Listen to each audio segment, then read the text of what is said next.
Hi everyone, my name is Kat and I'm the in-house LinkedIn trainer. Today we're going to be going through some ways that you can market your business and yourself on LinkedIn, how to optimize your profile and your company page, and some features that you should be utilizing. So this webinar is going to focus mainly on organic ways of marketing, but if you're interested in learning more on LinkedIn analytics, paid ads, and premium features, we will be doing a more in-depth webinar on that as well later on. So with that being said, I'm going to get started with some information on the importance of using LinkedIn. LinkedIn is the largest professional marketing site with 500 million users, at least the last I checked, and 40% of LinkedIn users use the platform daily.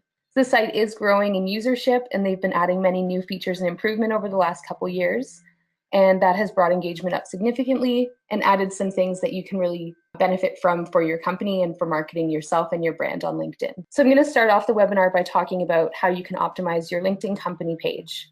Starting with branding and brand recognition, there are two important visuals to be aware of in your LinkedIn company page, those being your logo and the banner image. You'll want to make sure that the branding across all of your social media channels is consistent as far as using the proper logo, messaging, and colors, and make sure that your logo is included in your profile image and that your branding colors and messaging is displayed within the banner image. You can also use your URL, or rather include your URL and central phone number in your banner image and include a call to action, a tagline, or a hashtag as well. In addition to your primary banner image, you can create a banner image to showcase an upcoming event or a product launch, or share your company culture with photos of your team and stuff that's happening around your office. And these can be switched up incrementally when you have these events coming up and when you want to showcase something new. So when it comes to your company description, it should speak directly to your prospects. And while it is perfectly acceptable practice to just transfer the About section from your website over to your company page, if you want to improve upon that and stand apart from your competition, use this opportunity to tell your story and speak directly to your page visitors. You can include some pain points experienced by your ideal clients, address how you can mend them, and speak to your company's values and expertise in this section as well. So Google will also preview up to 156 characters of your page texts. So it's important to make sure that your description leads with some powerful keywords that best describe your business, your expertise, and your industry focus in this section. As far as the content on your company page updates are where a lot of people do tend to drop the ball. So just like with other social platforms, these need to be posted at least once, but ideally 2 to 3 times per week, with content that's going to draw people to your page. And this will help keep your page relevant. You can post directly to followers of your page, or you can even sponsor your content so that it's seen by people who are not yet following your page.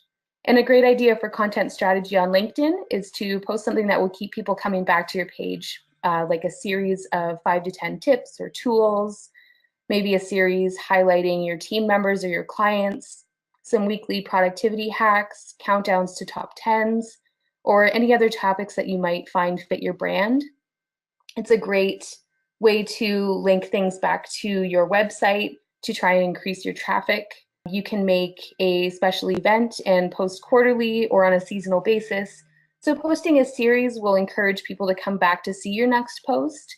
And it's also going to allow them to scroll through the past posts and see more of your content that they might not have been aware of otherwise. So make sure that in all of your content on LinkedIn that you're being helpful and informative, and try not to be salesy. At least 80% of the content that you're posting should be informative, and no more than 20% should be selling. And that's not to say that you need to have 20% of posts on your LinkedIn company page selling a product or service.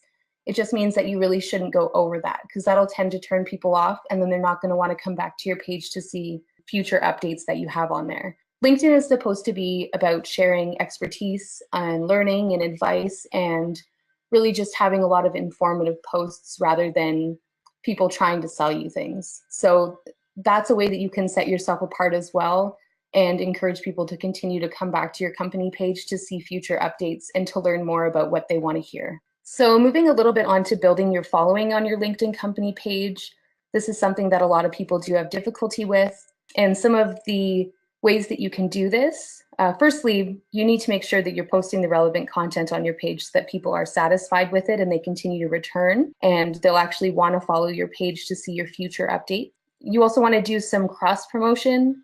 So you can start by sharing your LinkedIn company page on some of your other platforms where you may have a lot of followers, such as Facebook, Twitter, anywhere like that. You'll also want to add an icon to your email signature, to your website, and business cards so that people are aware that your page does exist.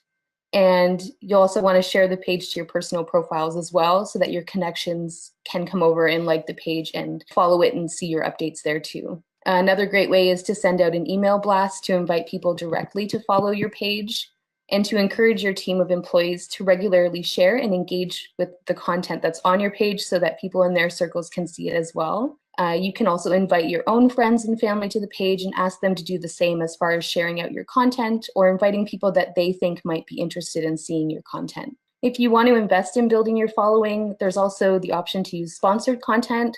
But aside from that, there really is no quick and easy trick to getting organic followers to your page. You really just have to be consistent and invest a lot of time and resources into it. It's very important on your company page to engage with your community. Make sure that if somebody comments, you reply to them right away. People are way more inclined to continue to participate with your page if you're engaging with them. So keep an eye on your analytics as well and your notifications and see how people are responding to your content so that you can adjust it accordingly. Make your updates short and sweet, encourage some click-throughs, include a simple title or an interesting image and a lead in that lets readers know what the story is about without giving it all away. And don't be afraid to ask questions, evoke people to engage with your content, but also get some feedback on what type of content they want to see. So you can post a question on your company page to ask somebody what type of advice they're looking for within your industry, or to ask somebody what they struggle with most. And generally, people will respond to those types of questions, and that increases your engagement, but it also gives you some insight into what you should do for your future posts. Any page that engages with its users tends to get a lot more engagement in return. If people are replying to your comments or your posts rather and not getting any reply from you, they're not going to want to come back and do that again. So you have to make sure that you are giving them a lot of your attention in that sense. So moving on a little bit from your company page optimization, I just want to talk a little bit about showcase pages. It is a similar feature to your company page, but it's also different in a lot of ways. So showcase pages enable you to promote certain products or services to specific customer segments. And these pages are used as an extension of your LinkedIn company page. So for example, a company like Adobe may want to have a showcase page for their Creative Cloud services to promote their specific software, and they do have that enabled. And you can treat your showcase page as a mini LinkedIn company page for that specific product. You can create up to 10 of them for your company page, but if you do require more, you can reach out to LinkedIn support and request more, and they will help you with that. And once these showcase pages are created, they're going to be shown on your company page right below your About section. So it's a way to get people to go from your company page where there might be a lot of information with only a little bit of it that's targeted towards them, and they have an option now to go to a showcase page where you might be sharing something that's more relevant to them specifically. So in the example of the Adobe page, they have their Creative Cloud page that's targeted mostly towards photographers and designers and that type of thing. So by having them come over to that showcase page, the content that they're going to be seeing will be more tailored to them, so they're more likely to visit that page more often and less likely to unfollow it if they're seeing content that doesn't apply to them like they might on the main page. One of the unique things about showcase pages is that they have unique names. So similar to a URL, there's no duplicate in that sense. So it allows you to be very specialized and also to not get your showcase pages confused with another company's showcase page. So in the website area of your showcase page, you can include a link to the corresponding product or service page of your website, and you can experiment with your content there by pinning maybe a status update to the top of your page, engaging what kind of response is received from your followers. Creating, growing, and maintaining these company pages and showcase pages takes a lot of time and resources and a lot of commitment. So you can't simply set them and forget them. You do need to follow up and do a lot with those pages to make them successful. And if you wanted to create a showcase page for your company, you can simply navigate to your LinkedIn company page, open up the admin tools on the top right corner, and it'll bring down a drop-down menu where you can then create that page. So here's just an example of where you might find a showcase page. And again, just using Adobe as an example, this is their main company page. And if you just scroll down a little bit, it showcases or shows you their showcase pages there rather. So if you were to click on the Adobe Creative Cloud, it would bring you over here. And you'll notice this does look very similar to a company page, but it's just more focused. Now moving on to optimizing your personal LinkedIn profile. One of the most important things you can do when you're optimizing your LinkedIn profile, and one of the first things you should do before you do anything else, and one of the things that people often overlook, is to make sure that what you're putting out there is visible to everybody. So be sure that your posts are public. And if they're not public, people are unable to share them onto their pages. They're not going to show up in any Google searches unless you are a connection of that person. So these options to change the privacy of your posts can be found and changed in the section Edit Public Profile and URL. And under there, you would just click Edit Visibility, and you can actually customize this section to be specific about who you want to see your updates.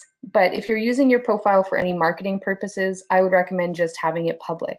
Next, you're going to want to develop a headline that goes beyond just your job title on your profile. Your LinkedIn profile headline defaults automatically to your current title and company, but you can edit that in your profile edit section. So try to make it compelling and unique.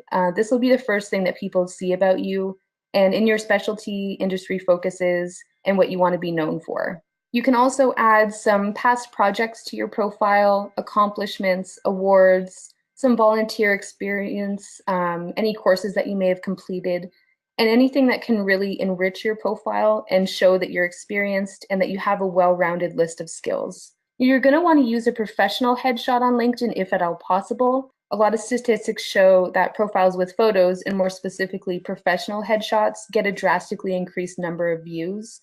And if you don't have a photo on your profile, people are way less likely to want to connect with you. If you have a selfie posted on your profile, it just kind of tarnishes your image of being a professional. So if you can hire somebody to take a professional headshot, that's a really great investment to make in general for your business, but especially on your LinkedIn profile so that people perceive you as being a professional. So you're also going to want to make sure that your profile is properly linked to your company page. And that way, when people navigate to your company page and click on the list of employees that's shown there, your name is going to show up on that list. This is a great way for people to find you from your company page, and also a great way for them to find your company page from your personal profile. Additionally, if someone is searching for you specifically on LinkedIn, which a lot of people do use the platform to find prospects, they might type in your name as well as your company name to try and narrow the search down a little bit and make sure that they're getting the right person. So having that set up properly will assist them in finding you and connecting with you and building that relationship. So another thing that you're going to want to update is your summary on your profile. And this is where you have really the most freedom to make a great impression on your followers, a great first impression. You'll want to begin your LinkedIn summary with a simple statement about what you do. Utilize some keywords that you want to be associated with, and add a short synopsis of your experience. Emphasize how your experience and accomplishments in your field are valuable to your prospective clients. And you'll also want to include some sort of a call to action at the end of your summary.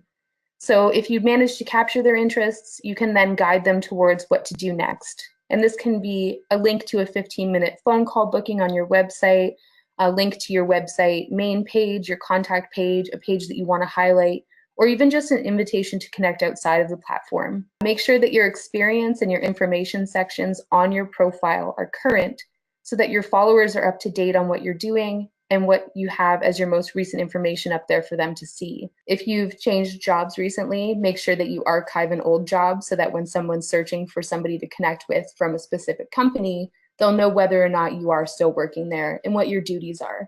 If you get a promotion, make sure to update that immediately. This will notify your followers, but it'll also make sure, again, that that information is up to date when people do go to search for you. If you find that your profile is looking a little bit bare, you can also try to add some new sections to highlight publications, certifications, patents, honors, awards, any important test scores that you might have had, languages that you speak, and really whatever else you think might appeal to your followers. and the position you as an expert in your field, and really just highlight some of that information that people might not otherwise know about you that's going to set you apart from your competitors. So similarly to a resume, you're going to want to put stuff on there that is really going to draw their attention in and stuff that they're going to remember you by. So moving on to endorsements and recommendations, there's generally a lot of confusion on the differences between these two features on LinkedIn, but they are very vastly different. In endorsements, basically you can include some skills on your LinkedIn profile, and this is a great way to showcase your abilities to other members. Skills can include anything from softwares that you've mastered, although don't make it basic softwares like Word programs and email and that kind of thing. It's kind of implied that you would already have knowledge of that. So anything specialized you can list as a skill. You can also list practices in the workplace that you possess, really anything that can testify to your abilities, anything that you're an expert of that you want people to be aware of. And getting other people to endorse your skills will really allow you to provide some social proof on how you manage them, and it gives your claims some weight. So if you are well versed in a certain software, getting people that you work with or people that you've had as clients to endorse that will just prove to your readers and your followers and potential followers that you're not just making an empty claim, that people are actually backing that up and saying, yes, this person is an expert in this software, or yes, they do possess this skill. It's up to your connections to give you your endorsements, but you can solicit them by asking through a direct message or by endorsing some of the skills that your connections have on their profiles as well. And that'll encourage them to return the favor and to come over to your profile and in turn endorse some of your skills too. I would definitely suggest asking your colleagues and your team members to endorse you for some of your skills. People are way more inclined to take the time to do something if you approach them about it. And your skills can be managed from the edit profile section. So that's where you can add them and you can remove them if they're no longer relevant and that type of thing. So moving on from endorsements, recommendations are, as I said, vastly different, but they fall into the same category as just basically giving some social proof that you are somebody that we would want to hire or that we would want to connect with or who's an expert in your field. So recommendations are different than endorsements, but they can be coupled with them to further show proof of your expertise. And you can request a recommendation formally from a colleague or a client on LinkedIn by navigating to their profile, selecting the More icon next to their name, and then selecting Request a Recommendation. And you can add a note in there as well. And once your recommendation has come back from them, you can even request revisions. And you also, of course, always get the option to approve these recommendations before they're listed to your LinkedIn profile.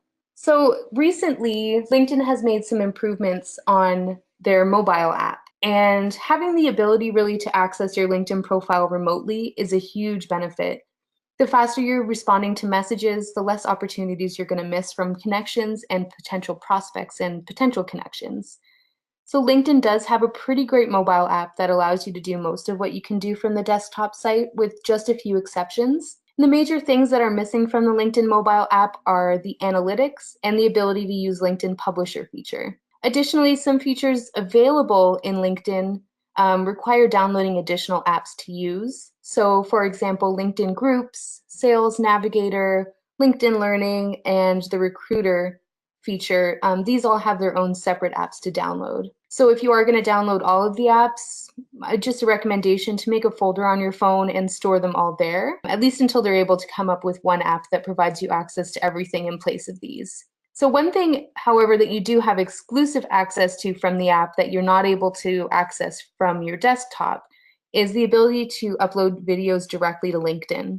And this is a fairly recent development that was rolled out, I believe, August of 2017, and one that not everybody knows about or is taking advantage of. So it's a really great time to start using it to set your content apart. So just go to a little more detail on LinkedIn video. The benefits to using LinkedIn video, as opposed to just posting a link to YouTube or to your website where you have a video already uploaded, is that LinkedIn, just like most other social platforms, exclusively favors content that does not take you outside of LinkedIn. They want you to stay inside of the app or the platform so that they can make more money from advertisements, they can benefit from premium users and advertise for that service, and generally just keep you from leaving the site altogether. They really want you to, spend as much time as you can on there. And as a result, they do favor content that is native to LinkedIn, like LinkedIn publisher posts as opposed to blog posts, and photos uploaded directly to the site as opposed to photo links, and of course, native LinkedIn video rather than something that's stored on another platform. So it's no secret, obviously, that video content on social media platforms does get more engagement and is shared more often than other content. So I'll just go into a little bit of detail on how best to use LinkedIn video, especially for marketing and business purposes. So simply to access the feature, first of all, as I mentioned before, you do have to be using the mobile app, and it is pretty straightforward. So on the home page of the app in the top right corner, you'll see two icons, and one of them is a camera and the other is a video icon. And if you don't see both of these icons, you may just need to update your app.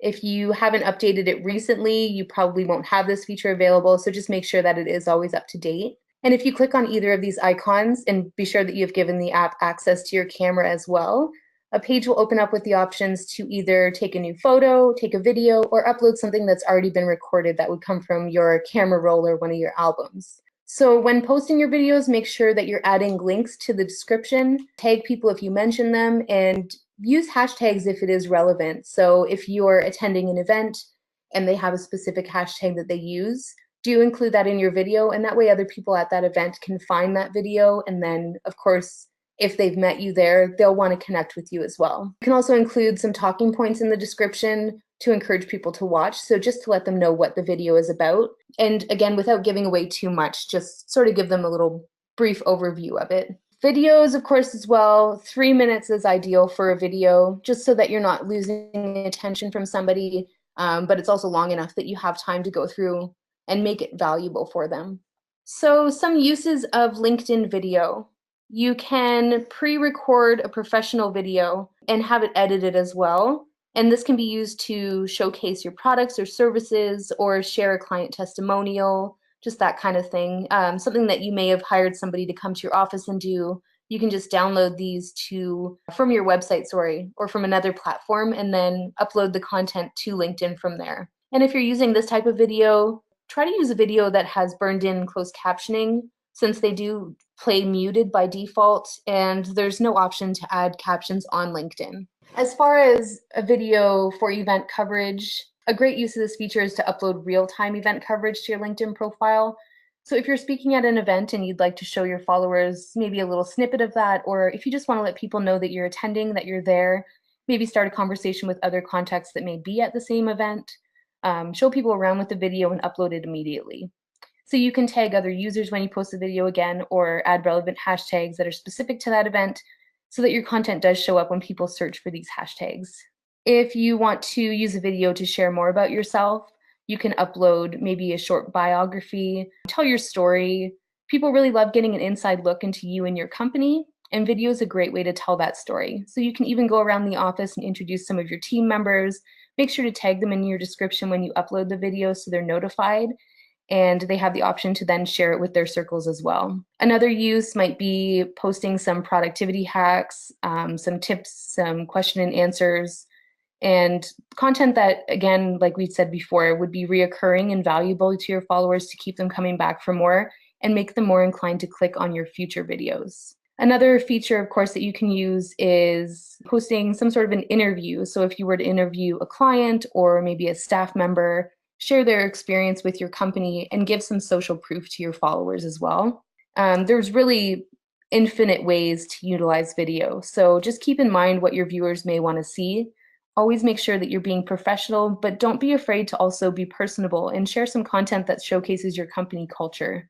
You are allowed to have fun while you're maintaining a professional image. Just make sure that you have a plan for your video so it doesn't end up kind of going off the rails and losing focus on what you wanted to cover. Another use as well, is short form video. So this can be 15 seconds or less, just to show a really quick hack or a product. So maybe if you're doing something every Tuesday where you share, I don't know, a technology tip or something to that effect, or a life hack, just posting that consistently and making it a very brief video will encourage people to click on it again. So moving on past the video section, LinkedIn groups. So you want to be sure to find and join active LinkedIn groups that match your location or your industry, and use them really as an opportunity to share valuable content and to network with other professionals. As far as content goes, try to make sure that you're not selling in these groups or you really won't see a lot of activity. And if you find a need that isn't already fulfilled by a LinkedIn group, you can even try creating a group yourself. Just know again, like we mentioned before about the company pages, that it is a lot of work to build membership, and this isn't the type of thing that you can really set and forget. So you're going to want to send out maybe an email blast inviting people to the group, invite all of your contacts that might find it useful, and really make sure that people are getting a lot of value out of what's posted there. That's really important because LinkedIn groups especially, people don't want to see people selling in there. It's mainly just to position yourself as an expert in your field, keep your name on people's minds, and build some really valuable relationships that you can then turn into maybe prospects or get some referrals from those people down the line. So I'm just briefly going to touch on analytics here. You really want to pay close attention to the data that you're gathering from LinkedIn and adjust your posting schedule and content accordingly. So if you're noticing that posts that you're putting out with certain types of images are getting a lot more feedback than other ones, or if something being posted at 9 a.m. is getting a much better response than something that's being posted at 5 p.m. And this does vary based on your industry, so there's no magic formula. But you want to adjust your posting schedule and your content for the future based off of those analytics. And I would definitely suggest checking in weekly and monthly to see how your posts are performing. There's a lot of different things that influence whether or not people are engaging with a post or whether or not they're seeing it. And that's data that you can gather over a longer period of time, even a few months, even a year maybe sometimes, just to find out what your audience really is responding to best. And also to make sure that the people that you're targeting are the right people that you want to target and they're in your market, people that might be interested in your services. If you're getting 100 people who are responding to a post, but none of them are people that you want to connect with, then you are going to want to adjust your content. Another way to test effectiveness, of course, is to pin certain posts to the top of your page.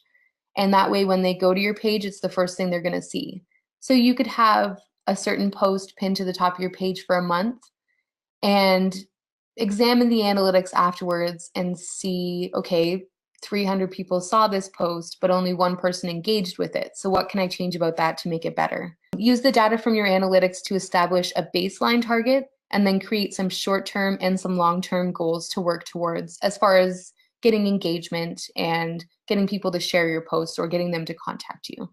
So impressions, interactions, and engagement. Those are three, I think, of the main aspects of your analytics. Impressions are the number of times each update is shown to LinkedIn members. So this is similar to the Facebook reach. This is just how many people have scrolled through their newsfeed or gone to your page and seen this post. It doesn't mean they've read it. It doesn't mean they've clicked on it. It just means that it has shown up somewhere in their feed. Your clicks are the number of people who click on your content, your company name, or your logo. This does not include interactions with your posts. Your interactions, however, are the number of times people have liked your post, how many comments have been left, and how many times it's been shared.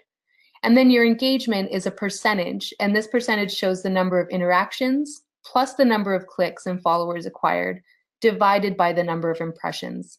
So this is basically a number that shows you the percentage of people who have engaged with your content in some way based on how many people it's been shown to. So some of the benefits of using LinkedIn analytics for your company. The key to engaging your LinkedIn audience is knowing as much as you can about them.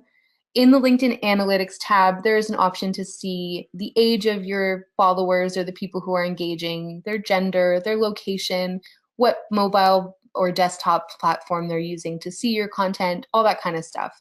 And having that information will really help you not only to adjust the time you're posting, where you're posting to, all that type of thing, but also the content itself. So you can replicate your success by viewing analytics from specific posts to see how they stand up against other methods and adjust future posts, like I mentioned before. So check for some similarities in the content, the topics, and what call to action was used. And again, the example, if a certain type of image is really being viewed a lot and you're getting a lot of response from that, you're going to want to use that, an image that's similar to that in nature for future posts.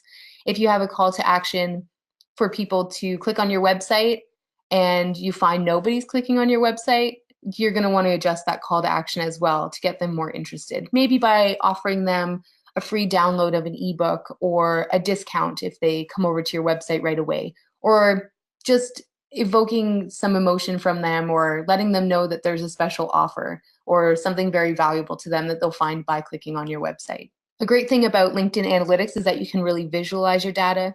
They have a various amount of charts and graphs that allow you to see everything in more than just numbers. And to find out what your demographic is responding to, your content, and target them via LinkedIn ads, analytics are great to find out exactly who you're hitting now and who you're not hitting, more importantly, so that if you are doing a LinkedIn ad, you're going to know who you want to target with that ad.